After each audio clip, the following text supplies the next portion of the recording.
بڑا الزام ہے کہ نہیں اس کو پازیٹیولی لینا، انلیگل اپائنٹمنٹس کو پازیٹیو ہضم نہیں ہو رہا۔ مجھے ایک چیز کا ڈر ہے، وہ ڈر اگر اللہ سے ہمیں امید ہے کہ ہماری جو استعداد کار ہے وہ بڑھ جائے، ہماری جو ٹیکنیکل سکلز ہیں اس چیز کو مٹیریلائز کرنے میں، اس چیز کو ایگزیکیوٹ کرنے میں اگر ہم کامیاب ہوتے ہیں، انشاءاللہ ہوں گے، ہونے کی صورت میں یہاں پہ یہ رینیسنس ہے، یہ نشاط ثانیہ ہوگا Gilgit Baltistan. G B council کے الیکشن ہوں گے؟ نہیں۔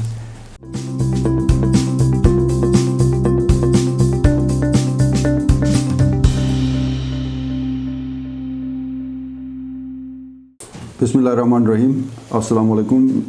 پروگرام ٹاکرا میں میں ہوں آپ کا میزبان ایمان شاہ، اور آج ہمارے ساتھ مہمان تشریف فرما ہیں صوبائی وزیر برائے فائنانس جاوید منوا صاحب۔ ویلکم کرتے ہیں سر آپ کو۔ سر شکریہ۔ پی ٹی آئی سے پی ٹی آئی تک کا سفر کیسا رہا؟ پی ٹی آئی میں بہت عرصہ شامل رہے، بغاوت کی، پھر پی ٹی آئی میں اب منسٹر ہیں۔ سر بہت شاندار سفر رہا۔ پہلے بھی آپ کے اس پلیٹ فارم سے ایک پروگرام میں نے کہا تھا کہ یہ سیاست ہوتی ہے عوام کے ساتھ اور عوام کے لیے۔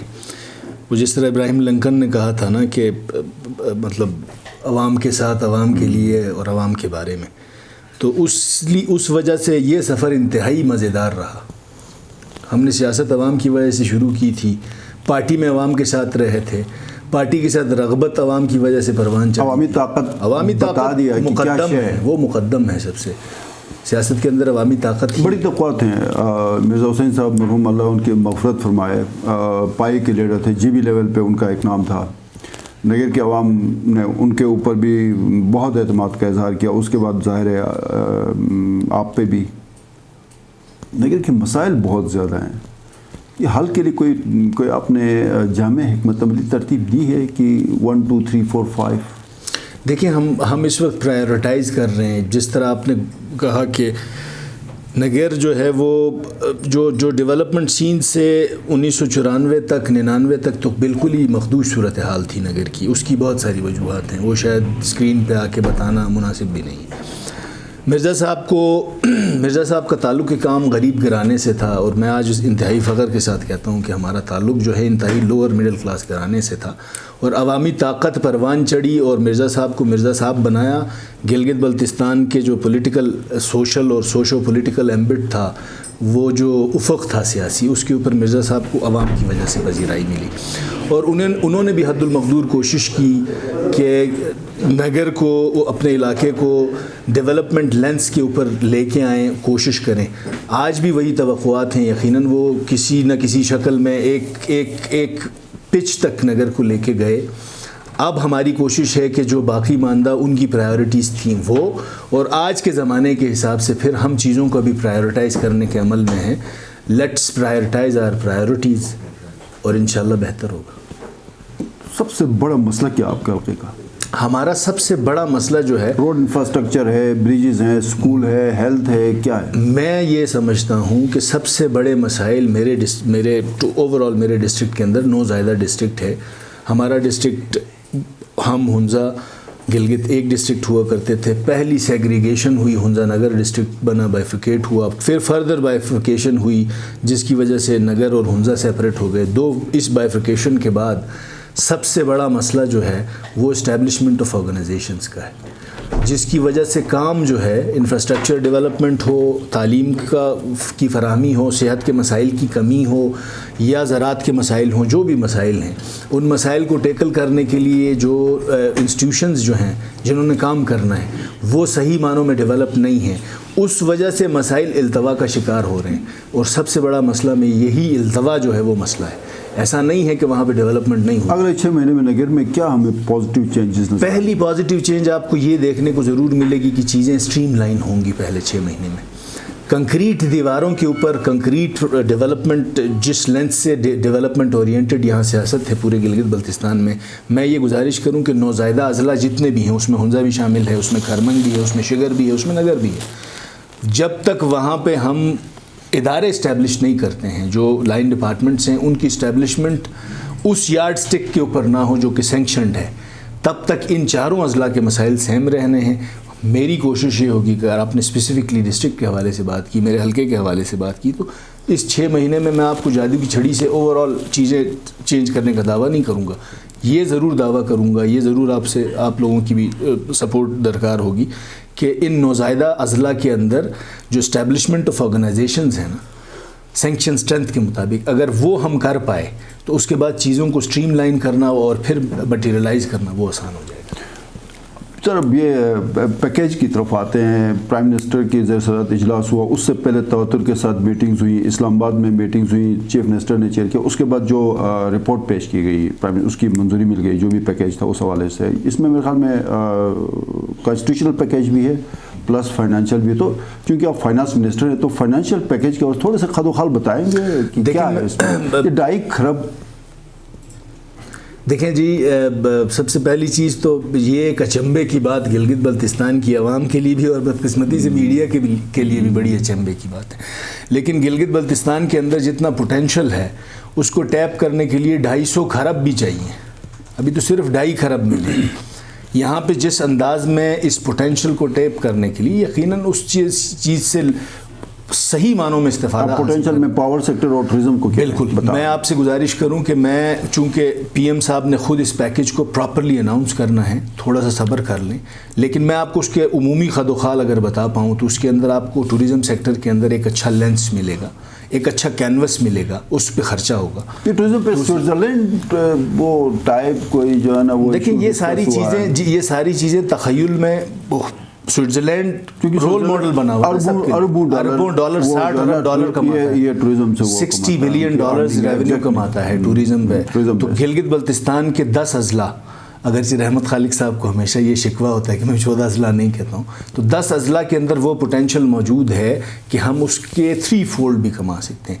لیکن اس کو کمانے کے لیے یقیناً وہ حالات موافق بنانے ہیں. تو پہلی پرائیورٹی جو ہے وہ ٹورزم سیکٹر ہے.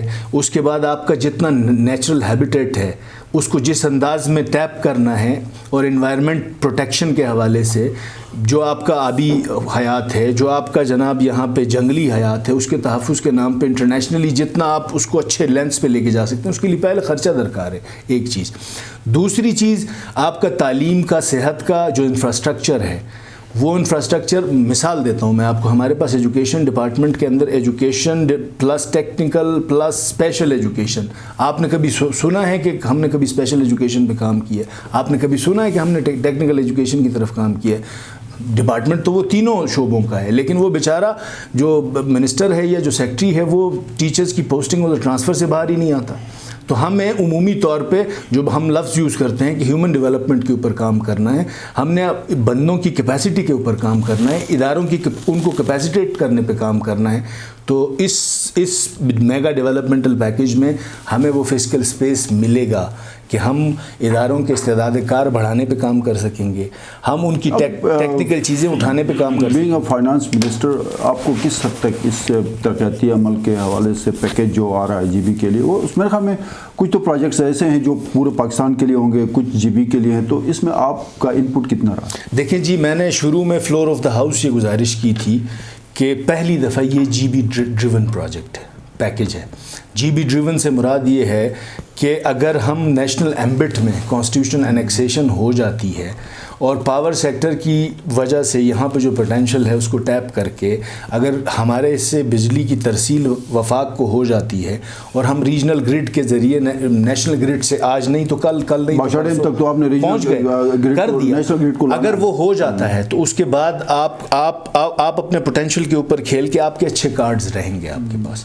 تو اس لیے ضروری یہ ہے کہ اس کو پازیٹیولی دیکھنے کی ضرورت ہے. مجھے ایک چیز کا ڈر ہے, وہ ڈر اگر اللہ سے ہمیں امید ہے کہ ہماری جو استعداد کار ہے وہ بڑھ جائے, ہماری جو ٹیکنیکل سکلز ہیں اس چیز کو مٹیریلائز کرنے میں, اس چیز کو ایگزیکیوٹ کرنے میں اگر ہم کامیاب ہوتے ہیں, انشاءاللہ ہوں گے, ہونے کی صورت میں یہاں پہ یہ رینیسنس ہے, یہ نشاط ثانیہ ہوگا گلگت بلتستان کی. جی بی کونسل کے الیکشن ہوں گے؟ نہیں, جی بی کونسل الیکشن اور فنڈز ٹرانسفر ہو گئے. میں اس میں گزارش یہ ہے کہ 2009 کے اندر جو گورننس آرڈر تھا اس کے اندر جی بی کونسل کا ایک الگ پورٹ فولیو تھا.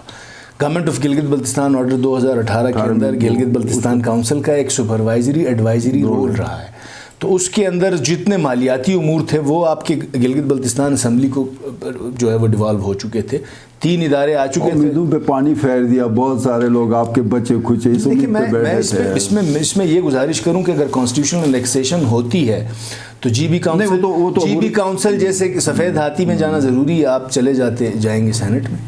اچھا، جو ہیں ان کے لیے آپ یہ کہہ رہے ہیں کہ سینٹ کے لیے تیاری کر لیں، وہ انشاءاللہ ہمارے بھائی سینیٹر بنیں گے جو جی بی کاؤنسل کی آس پہ بیٹھے ہوئے. یہ جو 3 ارب کا جو ہے ایشو ہے، اس کو تھوڑا سا بتا دیں کہ یہ جی بی کاؤنسل کے اکاؤنٹ میں پڑے ہوئے تھے، اب صوبائی حکومت کے اکاؤنٹ میں ٹرانسفر ہو گئے ہیں، یہ اس کو جو ہے نا یوٹیلائزیشن کیا ہے اس کی؟ دیکھیں 3 ارب روپے کے اوپر یہ کافی بازگشت تھی، کافی پچھلی حکومت نے بھی کافی کوشش کی تھی، وہ کوشش سفلتا کی طرف جا رہی ہے. تو جی بی کاؤنسل کے پاس جو ہمارے ایڈونچر کامیابی کی طرف جا رہی ہے. تو جی بی کاؤنسل کے چونکہ گلگت بلتستان کا سنگل ٹریجری اکاؤنٹ جو ہے وہ گلگت بلتستان کنسالیڈیٹڈ فنڈ ہے، اس کے اندر پیسوں کی ترسیل کا میکنزم جو ہے وہ وضع کیا ہوا ہے Gilgit Baltistan finance and budgeting rules کے اندر. تو اس میں ایک ہی طریقہ کار دیا گیا تھا. ہم نے کوشش کی کہ وہ ایڈونچر ٹوریزم، ہمارے جتنے ٹوریزم کی مد میں ایکسپیڈیشنز آئے ہیں، جتنے ماؤنٹینرز آئے ہیں، ٹریکرز آئے ہیں، ان کی جو فیسز لیوز ہوئی تھیں وہ کنسالیڈیٹ ہوتے ہوتے گلگت بلتستان کاؤنسل کے اکاؤنٹ میں 3 ارب روپے باقی تھے. تو ہماری کوشش تھی کہ ہم نے جس دن حکومت سنبھالی تھی تو ہم یہ کوشش کر رہے تھے کہ کامیاب ہو گئے اور کامیابی ملی. تو اس کی جو فردر ڈسبرسمنٹ ہے اس میں ہمارا یوٹیلائزیشن اور ڈسبرسمنٹ فارمولا نہیں، اس کو ون ٹائم ہم دے رہے ہیں کہ جو ہمارا صحت کا انفراسٹرکچر ہے، صحت کے اندر ہیلتھ کے اندر کافی زیادہ 2 ارب روپے وہاں لگانے کی خواہش ہے، اور 1 ارب روپے جتنے ہمارے ٹوریزم ریزورٹس ہیں وہاں تک ایکسیس روڈز اور ان کی چھوٹی موٹی انفراسٹرکچر کی. اچھا، مجھے تھوڑا سا بتا دیں کچھ منسٹرز کو ہوا کیا ہے، کہیں پہ لعنت ملامت ہے اسمبلی، اور کہیں پہ کہہ رہے ہیں شمس الاقلون کا کہنا ہے کہ جی گریڈ 11 تک کی بھرتیاں اب بھی انلیگل ہو رہی ہیں، ہماری حکومت میں بھی ہو رہی ہیں، پوچھنے والا کوئی نہیں ہے. میں کہتا کوئی اپوزیشن میں بات کرتا تو آپ کے پاس جواز بنتا، یہ تو اپوزیشن نے بات کی، آپ کے منسٹرز کہہ رہے ہیں خرابی ہے. دیکھیں جی، آپ پی ٹی آئی کے منسٹرز کی صاف گوئی کی داد دیں، سب سے پہلے صاف گوئی کی داد دیں. میں اس میں گزارش کروں کہ اس چیز کو، یہ بڑا الزام ہے کہ نہیں اس کو پازیٹیولی لیں، انلیگل اپوائنٹمنٹس کو انلیگل اپوائنٹمنٹس کو نہیں، آپ ان کی صاف گوئی کی جو ہے وہ قدر کریں، اس کو پازیٹیولی لیں. آج ایک منسٹر صاحب نے ہمارے فلور کے اوپر کھڑے ہو کہ اگر میں کرپشن کرتا ہوں تو مجھ پہ لعنت ہے. نہیں، لعنت تو یہ اچھی بات ہے نا سر، یہ لعنتیں کچھ زیادہ ہو رہی ہیں نا. تو یہی تو یہ آپ کے معاشرے کی اصلاح کا باعث ہے. اس کا کوئی اور متبادل کوئی لفظ لا کے ان کو بتا دیں، سکھایا. آپ نے تو ماشاءاللہ فافن جیسے ادارے میں کام کیا، آپ نے پالیٹکس کو بہت قریب سے دیکھا ہے. تھوڑا سا وہ مناسب کوئی لفظ پارلیمانی کوئی، ہم انشاءاللہ کوشش کریں گے کہ پارلیمانی انداز میں ان کو ذرا وہ آگے بہتر رہیں اور ایسے الفاظ حذف کرائیں.